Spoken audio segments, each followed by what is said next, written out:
बिस्मिल्लाहिर्रहमानिर्रहीम। Class 10 exercise 3.1 question number 5 आज हम करेंगे। कल हमने 4 तक किए थे। इसमें वो कह रहे हैं कि x 2x plus 1 7 4 5 is equal to 9 7 4 y, find values of x and y. इसमें दो ही वैल्यू निकालनी है, एक एक्स की जो इस तरफ है और एक वाई की जो यहाँ पे है। बाकी जो रकमें हैं यहाँ पे 4 है, उधर भी 4 है और इधर 7 है तो यहाँ भी 7 है, ये दोनों तो इक्वल हो गई। दो रकमें रह गई, इनको हमने इक्वेशन बना लेना है। नंबर 1 है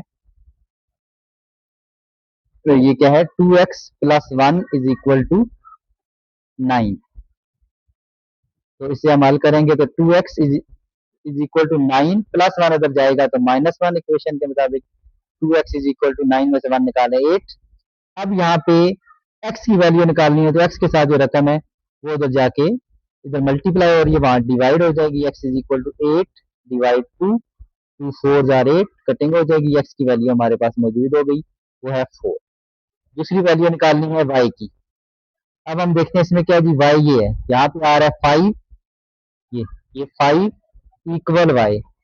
अब इस जगह पे 5 इक्वल y, इसमें तो वैल्यू पहले से मालूम है, कुछ भी मालूम नहीं करना, यानी y हम पहले लिख लेंगे तो y की वैल्यू हमें मालूम है, वो क्या है 5। तो ये दोनों वैल्यूज मालूम हो चुकी। अब क्वेश्चन नंबर 6 देखते हैं कि इसमें लिखा हुआ if a plus b 3b plus 2 2d minus 1 4 और आगे ये वैल्यूज है 10 11 5 c। तो इनमें हमने चारों वैल्यू निकालनी है a b c and d. तो ये मुख्तलिफ जगह पे है। सबसे पहली इक्वेशन बन रही है A plus B is equal to 10। लेकिन ये इक्वेशन हम मालूम नहीं कर सकते। इसकी वजह यह है कि यहाँ पे ए और बी दोनों की वैल्यू निकालनी है और दोनों की वैल्यू हम एक साथ नहीं निकाल सकते। ये हम तभी निकाल सकते हैं जब हमें किसी एक की वैल्यू पहले से पता हो। ये भी हम नहीं निकालेंगे। इसके बाद हम आगे चलेंगे तो हम दूसरी इक्वेशन देखते हैं वो क्या है। तो दूसरी इक्वेशन है 2d minus 1 is equal to 5। ये 2d माइनस 1 और इसके मुकाबले में है 5। तो यहाँ पे उसी तरीके से 2d इज इक्वल टू 5, -1 अगर इधर जाएगा तो +1 हो जाएगा। 2d की वैल्यू हो जाएगी 5 और 1 6। जबकि सिर्फ हमें d की निकालनी है तो 6 को 2 से डिवाइड करेंगे, 2 3 जार 6, तो हमें d की वैल्यू मालूम हो गई और वो है 3। अगली वैल्यू हम मालूम करेंगे 3b plus 2 is equal to 11। यहाँ करते हैं जी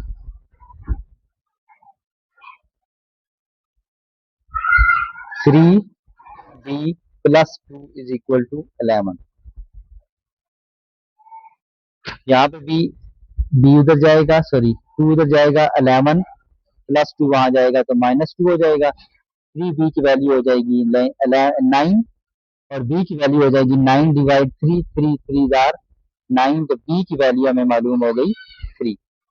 अब जब हमें b की वैल्यू मालूम हो गई तो अब हम वो पहला जो सवाल था, जो पहली इक्वेशन थी जो हमने मालूम करनी थी और छोड़ दी थी क्योंकि हमें एक की वैल्यू मालूम करनी थी पहले, वो हमें मालूम हो गई b। तो अब यहाँ पे हम b की वैल्यू पुट करके फिर a की वैल्यू मालूम कर लेंगे। तो b की वैल्यू क्या आई है 3।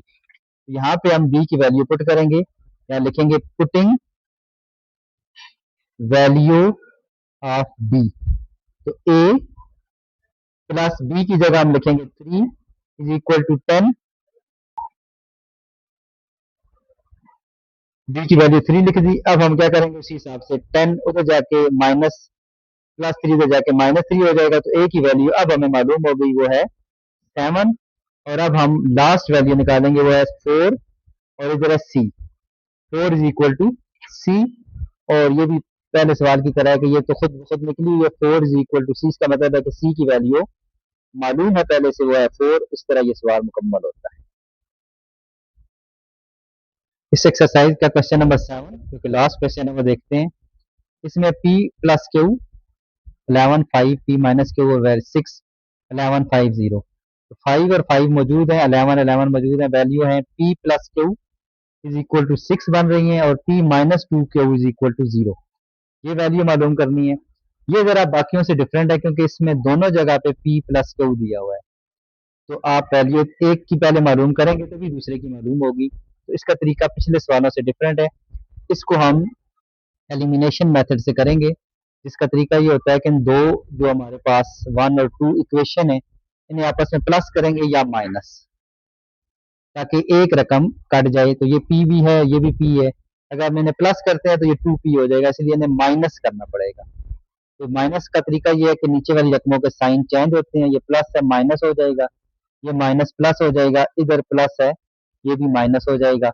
अब क्या होगा, ये p प्लस का ये p माइनस का ये कट गए, ये 2q और 1q ये हो गई 3q, और इधर रह गया 6 में से 0 प्लस करें या माइनस करें तो 6।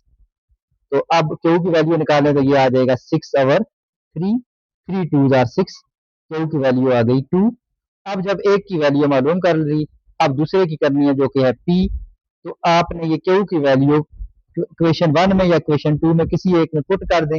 हम इक्वेशन 1 ले लेते हैं जिसमें है p plus q is equal to 6। ये इसमें q की ये वैल्यू पुट कर देंगे, पुटिंग वैल्यू ऑफ q,